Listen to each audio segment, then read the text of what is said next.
Welcome to the Texas Talks podcast. I'm your host, Brad Swail. Today, in the second in a three-part series, Texas Talks presents Hemp in Texas. Our second guest is Sarah Stogner, the 143rd Judicial District Attorney of Texas. Sarah has caught the eye of media and lawmakers recently by taking a stand against the state's attempt to ban hemp-based THC in Texas through SB 3 and now SB 5 in the special session. Ms. Stogner, how are you? I'm doing great. How are you? I'm doing really good. You have maybe the most fun out of all of this, I think, based on recent reports. But I gave kind of a brief introduction there. You're the DA at the 143rd Judicial District Attorney of Texas. Kind of give me I know it's West Texas. Give me an idea of where that is. It is. So I am off of I-20 in Ward, Reeves, and Loving counties. So just south of New Mexico. Okay. So you're right there near the border. Is there, I guess, you're here to talk about THC, so we'll just jump in. We'll jump in on this because it's, I'm kind of surprised that this is such a big deal in Texas. It kind of, to me, it sort of popped up out of nowhere. I said on other previous podcasts, I could see why it would be on the Senate agenda somewhere, but why it's SB 3 is it was sort of a surprise to me. But you're taking a stand against this, and I'm curious, why are you taking a stand against this? So my job as an elected district attorney is to seek justice, right? It's not to seek convictions, it's to seek justice. And if you look at the numbers in Texas, I can't get a grand jury to indict on marijuana or, generally. I can't even get the grand jury sometimes to indict on like low levels of meth and cocaine and things that are far worse for you. Sure. We are very much liberty loving out here in West Texas, and my constituents are very much, if it's something that I'm doing in the privacy of my home, and it's to my body, government, you should stay out of it, right? And so what I see as a problem is when Texas has 25,000 arrests for possession of marijuana, I know that those aren't going to convictions. I know that other DAs aren't also getting marijuana possession convictions. And when you arrest without convictions, it sets up to basically be rife for misuse of the justice system. And so I think that the reason that you see law enforcement, that some law enforcement, right, is going up there and lobbying in Austin for this total ban is because, let's be honest, we have better things to do than to prosecute marijuana cases. And since 2018 and the hemp bill that came out, what we've all learned is it's kind of hard to differentiate between hemp and marijuana based on smell or look alone. Yeah. And right. And so that's what we have a problem. And so they're being lazy and they're saying, let's just ban it all because we can't test any of it. But I have a really big problem with that because I think it should be legalized. And I think now the reason it's SB 3, it's a priority, is because someone with money, right, is fighting to change the system. And now you've got our elected officials concerned about this when they've got far bigger things that I think that they should be concerned about. Yeah, so it's interesting, you're in West Texas. I assume give me an idea of the political makeup of your district. Pretty heavily Republican, Democrat, in the middle? So I'm a very interesting district. My judicial district straddles congressional districts. Okay. So I am literally east and west of the Pecos. If you're west of the Pecos, they're traditionally blue. Yeah. If you're east of the Pecos, they're traditionally red. And so it's about a 50-50 split. And then I also have Loving County, but there's only 88 people there. So statistically speaking, sorry, but they don't really count in the grand scheme of the numbers. Of electoral votes. Sure. Yeah. So, but the reason why I ask is because I live in Travis County. I live in Austin. I would easily predict that, yeah, there's no way the DA here is going to get a grand jury to prosecute, to indict somebody on marijuana charges or THC or whatever. That sort of stuff, it's just not going to happen. It's right. A deep blue city and it just what everyone would expect. But you're out in West Texas where it's a little bit more rural, and there's the perception, rightly or wrongly, that people are, it's like this sort of like super hard against drugs and you can't do that stuff and, wagging the finger, a lot of all that sort of thing. And to hear the way that it's been spun, there's this big uproar in Texas to get this stuff banned. And you're sitting here telling me, I'm in West Texas, I'm a D, I can't get a grand jury to do anything about this. Right. Like the grand juries, they don't want it banned, right? Like everyone's driving up to New Mexico. Look at the numbers. If you want to get legalized cannabis, you drive up to New Mexico. But most people are going to their neighborhood vape shops, right? And they're getting they're getting the hemp-derived THC that's perfectly legal right now, and they're happy with that. Yeah. And I think that what we have is an utter failure of our elected officials for a very long time. Like all of this should have been decriminalized and legalized, in my opinion, when we got rid of prohibition, right? In the roaring 20s, like we're 100 years overdue. And if you really look at the history of the plant and the all of these things, you learn that, oh, it's really been selectively weaponized. And we have all the sun you could ever want out here. We have tons of water that needs to be recycled. West Texas should be the hemp capital of the world. We should be growing hemp to build, use it for hempcrete, and like it doesn't mind the salt as much. I mean, there are fundamental reasons, and if you go back to my railroad commission race and the stuff that I did in my previous life with oil and gas, right, it all ties in together. And the thing that I'm realizing, and the reason I'm speaking out is because I'm really tired of people in power with money that are manipulating the system. And all of these, we went and legalized hemp. That door has been opened. You can't undo it. So Yeah. just live with it. And now you've created this really difficult regulatory scheme. And I'm sorry, but banning it is not the answer. Legalizing it is the answer. So I want to ask, you're a DA, you deal with a lot of obviously there's criminals and people falsely accused, rightly accused, whatever. But there's accusations. What kind of people do you run into as a DA? And just generally speaking, are they? I mean, is THC the top of the list here? Right? Just all those, well, with Charles Perry saying this dank that he's been hiding from us that has people tripping for 4 days, right? I mean, come on now. Yeah, no. People that are tripping on 4 days, they're on meth, right? Like that's the type of things that we really have problems with. And I think at the end of the day, my constituents, at least, what they really care about is they want to make sure people aren't intoxicated and driving, right? And um we don't have like we have a lot of DUIs with people that are blasted on alcohol. And once you start realizing, anyways, long story, no.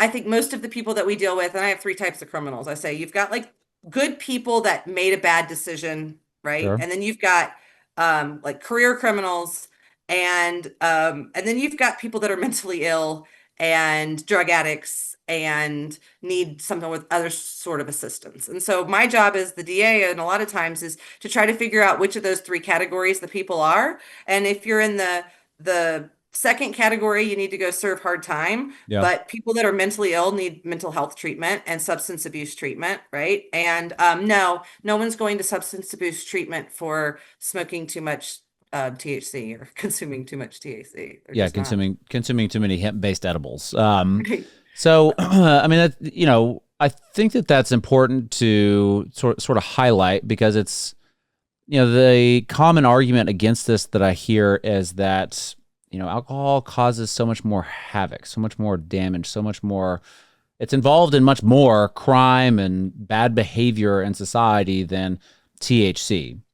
And so, it's interesting to hear from someone that is living this day in and day out, sort of your perspective of that. And just focusing on the alcohol part of it, I mean, how often does alcohol come up in the cases that you prosecute? Yeah, I mean, quite frequently. So you get generational abuse problems, you get generational alcoholism. Um, Physically, your eyes, if you've been consuming alcohol, the reason we have standardized field sobriety tests is because it doesn't matter how much of a drinker you are, how high your tolerance is, your eyes physically can't keep up. And it's called nystagmus, and it's like windshield wipers, right? And so when somebody's been drinking and driving, and I didn't even really fully realize this until I became a DA and went through training on how to prosecute a DUI case. But biologically speaking, you may feel totally fine, right? As an adult, you can have two or three drinks, you get in the car and you feel totally fine to Yeah. drive. You're not at all, you don't feel intoxicated, but your eyes are moving slower and differently. And things will come out and you'll hear drivers say they came out of nowhere. Well, they Yeah. really do because your body reacts to alcohol in a very specific way. Um, and yes, you have dad was alcoholic, kids an alcoholic. I've got, yes, it's just generational. But for me, fundamentally, it's more of we're adults. And if we really want to protect the kids and we want to make sure that kids aren't getting intoxicating substances, adults should have the ability to buy what they want to buy. I think this should be hemp, cannabis, all of it should be readily available at the grocery store, just like you can buy alcohol at the grocery store, you can buy lettuce at the grocery store. I should be able to go to HEB and there's a nice little cannabis section. And if you want to put it like the old school Blockbuster in a special room where you have to have an ID, like if fine, do that. Like check IDs, right? But what I have right now is I have kids, teenagers that are in these high schools that are trafficking in illegal vape pens, Yeah. right, from California, Colorado, and selling them in the high schools, getting into brass knuckle fights, brandishing guns. Like, you know what takes away that black market? Legalizing it and letting adults go to the store and get whatever they want. And if a veteran wants to smoke some hemp or smoke some cannabis, who am I? He's an adult. Let him make that decision. And so that's really where I'm at. Yeah, it seems like the common conservative argument is that, whatever you're doing with your body, philosophically, I think this is what is what's typically said. Whatever you're doing with your body, privacy of your own bedroom, whatever, you can do that so long as there's no externalities. So long as society is not bearing the burden in some way. So like, yeah, you want to get drunk in your home, that's fine, but the moment you get behind the wheel, that's a problem. And what I'm hearing you say is that the externalities of hemp-based THC are either non-existent or so low that it's like that you're confused about what's happening. Yeah, in fact, I think the negative externalities are because of our current regulatory system. I think if you legalized it, if you decriminalized it and legalized it, one, law enforcement has time to actually go prosecute real crime. And two, you take away this prohibition era essence of it, which is the black market, right? Like if people can grow it in their backyards, if people can grow what they want to grow, and let's all be honest, if you've never tried to grow a garden and like actually grown tomatoes, you don't appreciate the tomatoes you buy at the grocery store. Like Yeah. right? Like so everyone's like, "Oh, it's like this reefer madness fear." I'm like, guys, it's not like everyone's going to be growing weed in their backyards. It's really hard to buy stuff or, to grow stuff that you want to consume in that way. And people they like their gummies, right? Actually growing your own and then deducing it and getting it in the butter and making your own Rice Krispie treats. That's a lot of time and effort and work. And guess what? Most people would probably, just like they do with cooking, would rather go to the store and have somebody that's already done it for them and that's already dosed it for them, right? And it's just really, it's insane to me that conservative leaders or people that value liberty are fighting this. Like it's logically incongruent. I assume that you talk to a lot of, I mean, in your line of work, you deal with police officers. Like you probably have some sort of relationship with them in some way. Are they, the police officers that you work with in your area, are they like begging for this sort of thing? Are they just sort of like, what? Why am I even? Like, come on, like, another American? Like what is their attitude towards this? Yeah, I mean, when I talk to officers on the ground, right, they're all with me. They're like, yeah, absolutely. Now, when you start talking to higher ups who aren't on boots on the ground, that are elected, like sheriffs or, really anybody that's elected, the only ones but like my judge, my local judge is fine. I think that law enforcement is worried that if you legalize it, then the smell of the plant, Yeah. right, no longer is probable cause to search. Well, guess what, guys? When you enacted the hemp bill in 2018 and you made it legal to grow non-intoxicating hemp, the smell of burning cannabis flower is no longer a probable cause because you have no idea whether or not that is hemp flower that has an excess THC concentration anymore or marijuana as it's been right defined. And so the case hasn't gone to the Supreme Court yet. I don't know of any cases out there, but from my perspective, I think the way you handle this is if you smell what smells like burning marijuana, Sure. then that gives you reasonable suspicion, maybe. Like if you smell alcohol on someone's breath when you pull them over, that gives you reasonable suspicion to question them more and to Yeah. talk to them. And it doesn't give you automatic, okay, you're now being detained. I'm probable cause searching your car and trying to find something in it. Yeah. And if we're being honest, that's how a lot of law enforcement is done, right? They wait for you to miss a turn signal. They wait for you to have a tail light that's out. They're doing a lot of almost random stops. We like they're ticky tacky, Sure. and that targets certain people, right? And especially in urban areas, you get mom that's on her way to work and her baby daddy drove the car last night and it smells like weed, Yeah. right? And she gets pulled over and now all of a sudden she's in handcuffs. The car's being searched. Oh, his illegal weapons found, right? Like there's a lot of things that maybe wouldn't be a problem that wouldn't be clogging up our law enforcement if people were just allowed to go and live their day, right? Yeah. So I do want to talk about the effects that this might have on you as a DA, but I wanted to touch just a little bit more on that point. I had not really thought about that. Now since it's been legal, I could have just bought a legal, hemp joint from the local shop and been smoking that. However, on the other hand, I think just like alcohol, it's not good if I was driving high. Right. Correct. So even in that case, I would think that if police officers smelled that marijuana smell in my car, hemp or otherwise, they would probably ask me more questions and maybe kind of check me out a little bit just to see that if I'm inebriated or not. Right. Yeah, which makes sense. Right. Yeah.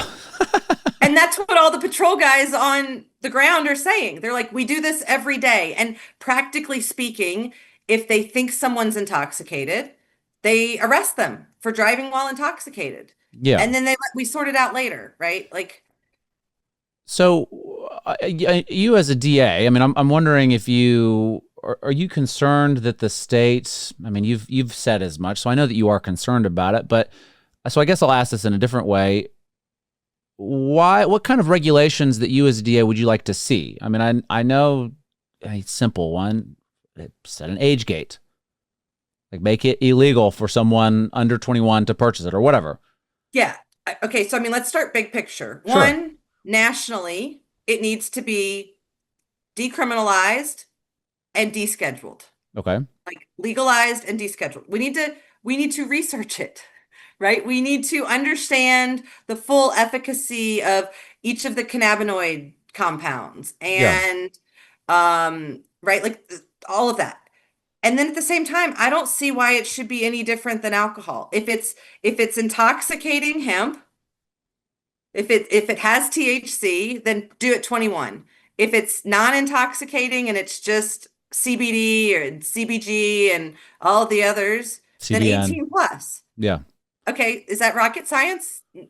Uh, Now, now, if I'm 19 and I get caught with a vape, there's the rub, right? Sure. Because plant, like flower specifically, it changes. It's alive. If you test flower picked from freshly picked from the plant and send it to a lab, it will test differently on all these different compounds than it will test 6 months from now, than it will 2 years from now.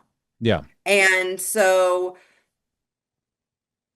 again, it's a changing thing. And maybe we just need to let adults make that decision, let companies properly test it. I want to be able to go to the store and buy organic flour, Yeah. right? Like I want to know that doesn't have pesticides and heavy metals and who's overseeing that right now. and I think the hemp industry has shown, look, we are capable of coming together and being responsible adults and processing things and having labels and giving information to our patients and customers and letting adults decide. But under the current policy now, like if you're going to get a compassionate use, for example, right? Yeah. You're giving the government all of your information. You're reporting that you're a THC user. So now you're in a system, and a lot of those are veterans who own firearms. We're like setting people up for information, excess information that the government does not need about us to target people if and when certain people of power come in and want to weaponize that information.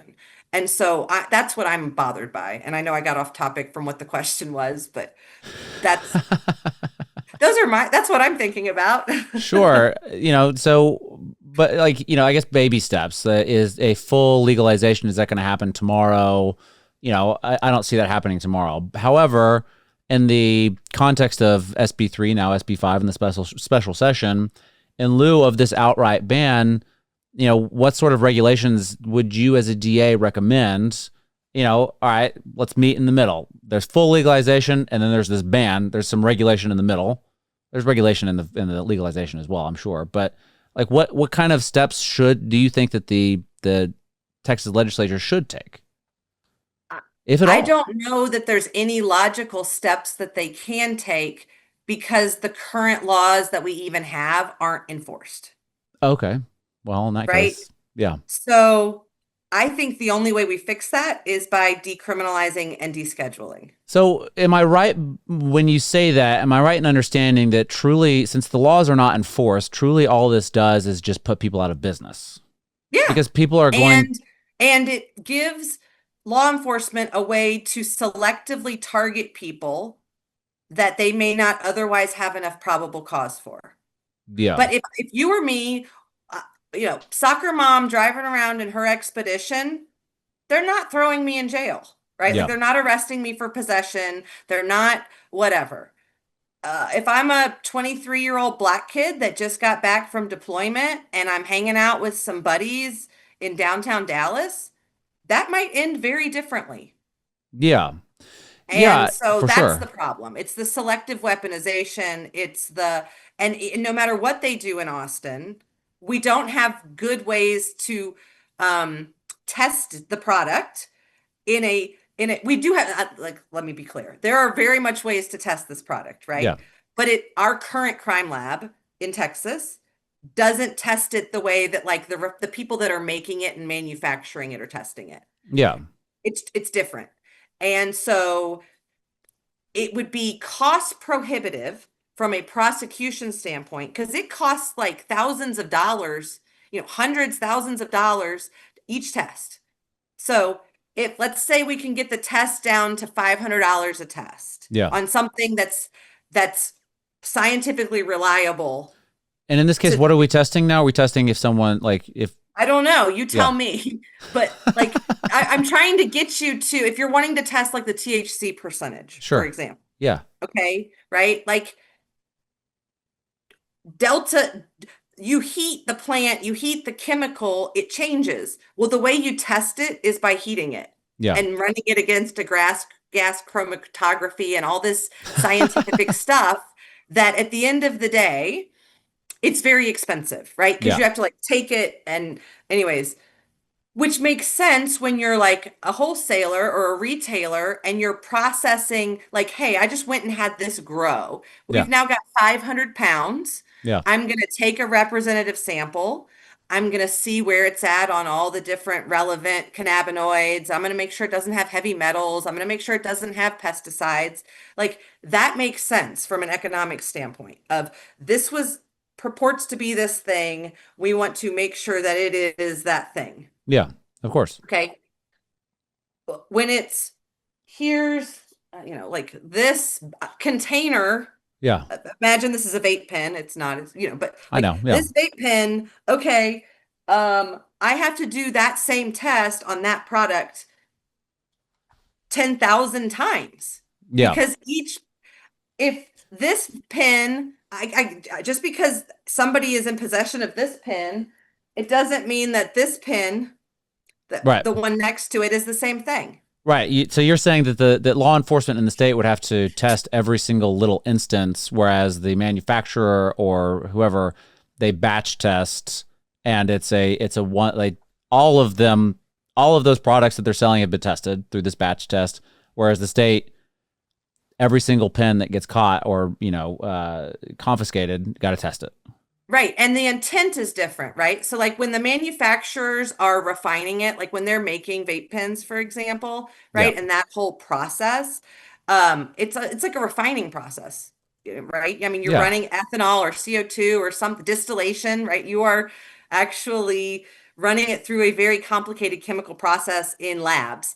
And that product can then go to another lab and be tested because you've got the parameters of what it's supposed to be. Yeah. And when it gets to the lab, it's like, hey, this is what it's supposed to be. Is it testing like it is?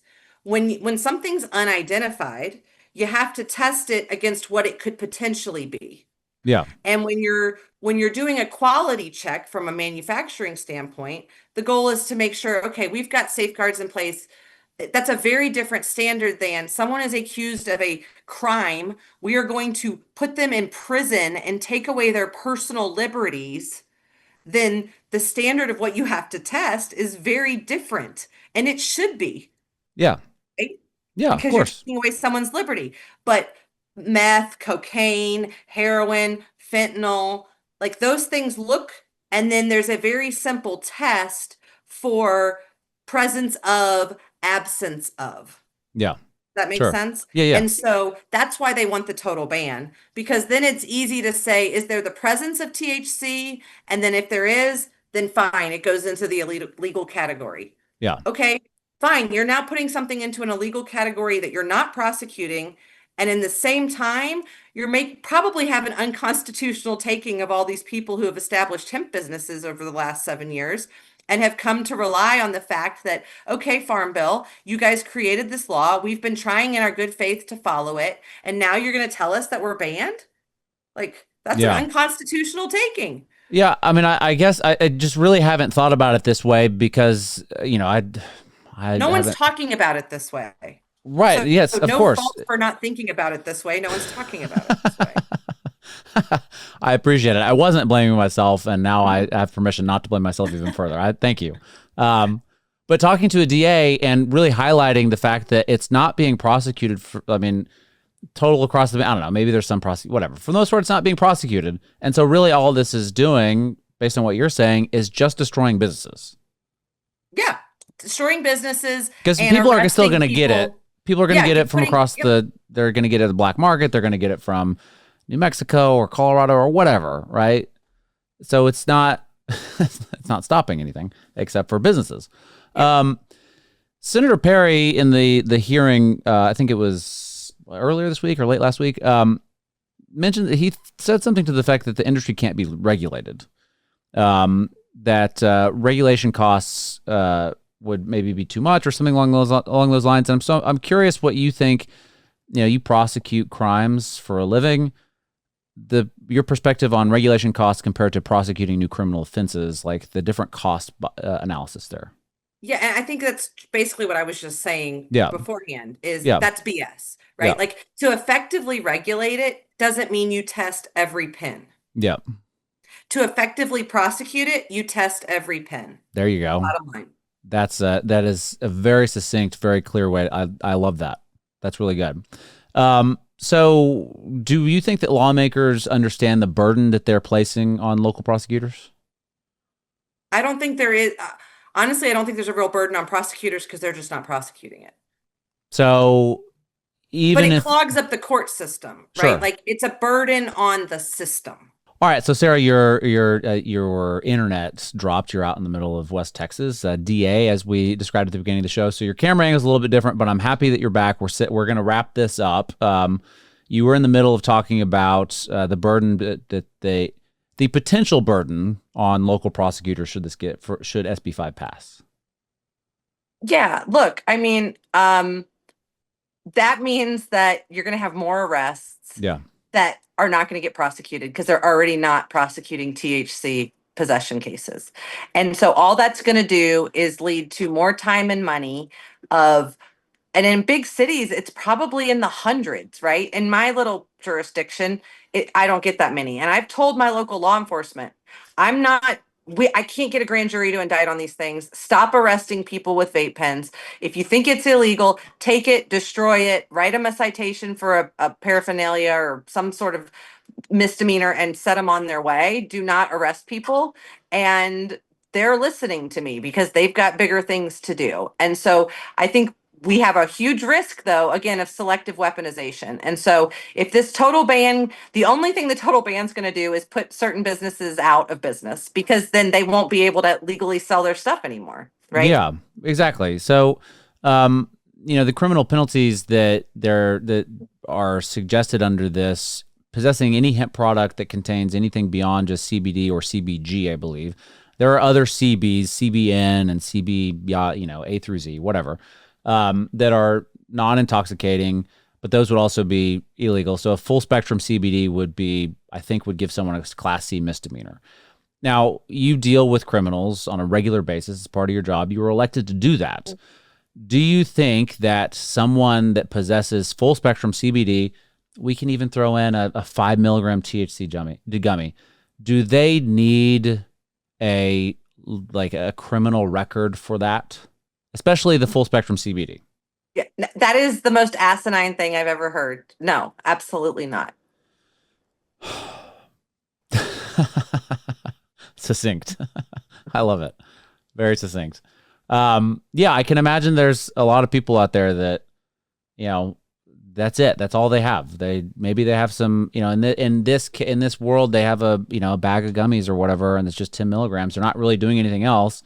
If they were to get prosecuted, then they would have this record. There was no violence involved. There was nothing happened. They just were in possession of this, and now they have a criminal record.